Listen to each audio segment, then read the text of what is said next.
Um dos casos que eu me lembro muito bem, que são muito fortes na minha história, quando eu atuava em bancos e corretoras, onde eu fui muito feliz e ali eu vivi muitas histórias. Muitas histórias felizes e vivenciei muitas histórias difíceis. Porque é o que a gente vivencia, histórias de pessoas que são de todo tipo, de todo gênero, de todo modo e de todo lugar. E uma história específica, ela me pega sempre, porque eu sempre volto para a história dessa senhora, eu sempre volto nesse lugar e penso que talvez seja uma das histórias onde eu vi o comportamento de alguém, o quanto isso impactou, influenciou diretamente a qualidade de vida, a esperança, o quanto isso impactou e mudou drasticamente o que parecia ser do dia para a noite. Para ela, parecia ser do dia para a noite, mas não foi. Então, nesse caso específico, para mim, acho que é um dos mais fortes que eu vivenciei. Uma senhora chegou para mim, eu trabalhava numa agência bancária, então, eu estava sentado tradicionalmente numa mesa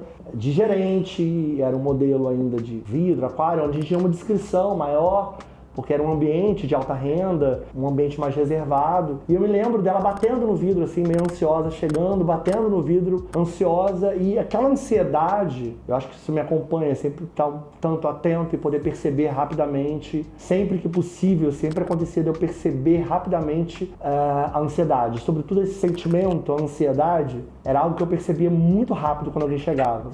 Quando tem uma lente, então um vidro entre você e a pessoa, parece que isso evidencia mais ainda. E essa senhora bateu no vidro, quero falar com você. E ela sinalizou assim, quero falar com você. Eu falei, claro, eu me levantei, a recebi como a gente era orientado. E sempre eu fazia questão de fazer. E quando eu lembro de tocá-la, eu percebi que ela estava quente. Quando eu toquei assim os ombros dela, ela estava com a temperatura corporal quente, que poderia ser normal, não sou médico, não sei avaliar, mas aquilo já não tem uma estranheza. E o rosto dela um pouco rubreado, vermelho, então obviamente ela estava ansiosa demais, porque ela queria trazer uma situação para mim que obviamente o mais confortável era que ela não falasse sobre aquilo. E ela sentou na minha mesa e falou assim, e ela colocou papéis, extratos, obviamente, boletos. Olha a situação que o banco me deixou.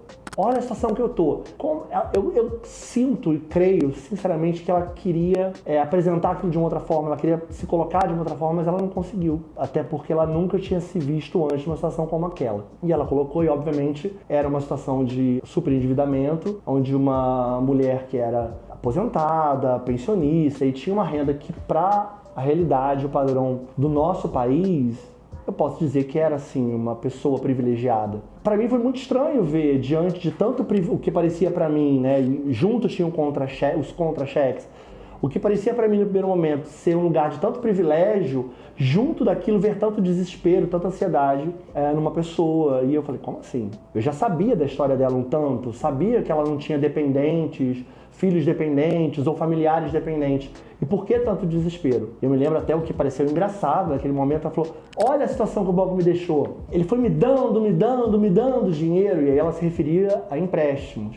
E aí, naquele momento, eu me assustei, fui preconceituoso. Mentalmente eu fui preconceituoso, porque eu falei, como assim? Por que preconceituoso? No momento que ela me disse isso, minha primeira reação foi de imediato dizer para ela, não, o banco não te deu dinheiro. Você que tomou o dinheiro. E ela se assustou, eu lembro que ela recuou, e a leitura corporal, ela recuou, porque ela se assustou com a minha resposta, e eu também recuei, porque eu me assustei com a forma como eu falei com ela. Naquele momento ali, acho que ambos tomamos consciência.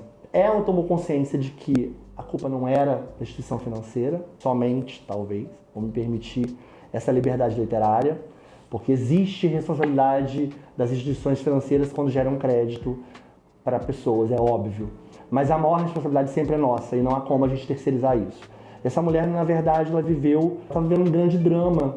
E nesse momento, quando ela recuou, eu percebi que ela recuou, foi um momento que eu me conectei com ela e eu falei, bom, tem alguma coisa acontecendo aqui. E ela foi, naquele momento ela se fragilizou, ela disse, sim, eu tomei, mas eu não falo com meu filho há 3 anos, eu não sei em que país meu filho vive agora. Quando ele saiu do Brasil, ele foi para a Austrália e Nova Zelândia e ela só tinha notícias que ele tinha ido para a Europa, enfim, ela não falava com ele há anos. E aquilo gerava uma ansiedade enorme, porque era o único filho dela. E era uma mulher que eu atendia já há alguns anos e ela sempre chegava muito bem apresentada, bem apessoada, sempre muito simpática. Eu não imaginava que era uma mulher que tinha passado por a dor de uma doença tão séria quanto um câncer. E ela tinha sobrevivido, ela era uma sobrevivente de um câncer pulmonar E ela tinha sido curada e eu não sabia daquela história. Quando ela me contou aquilo, eu comecei a me conectar e entender que quando ela... Aí eu falei, bom, aí vamos cirurgicamente, vamos entender aqui o que aconteceu então. E o que era a princípio um crédito que foi bem gerido, bem orientado para ela, em uma outra instituição financeira paralela, porque comigo ela ainda apenas investia, então eu nunca podia imaginar que aquela mulher que investia comigo estava endividada numa outra instituição.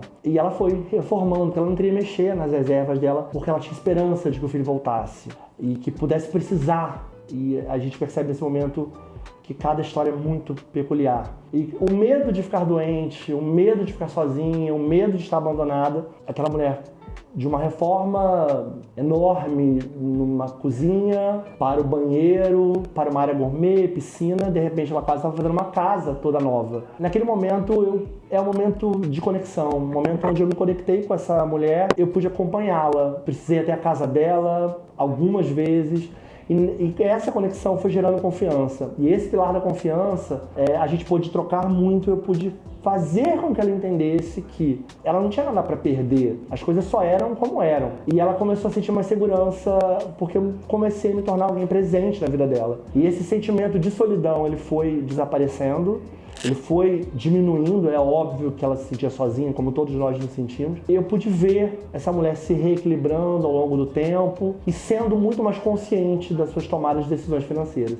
Então acho que a grande história, a grande moral, se é que há uma moral, mas a grande representatividade dessa história, para mim, é que no final, consciência é remédio, como eu sempre falo. Então quando ela tomou consciência de que ela não estava fazendo o que ela precisava, e nem porque estava sendo oferecido, mas já era para tapar outros buracos, outras lacunas, a cura financeira veio, junto com a cura mental, com a consciência. É uma história incrível.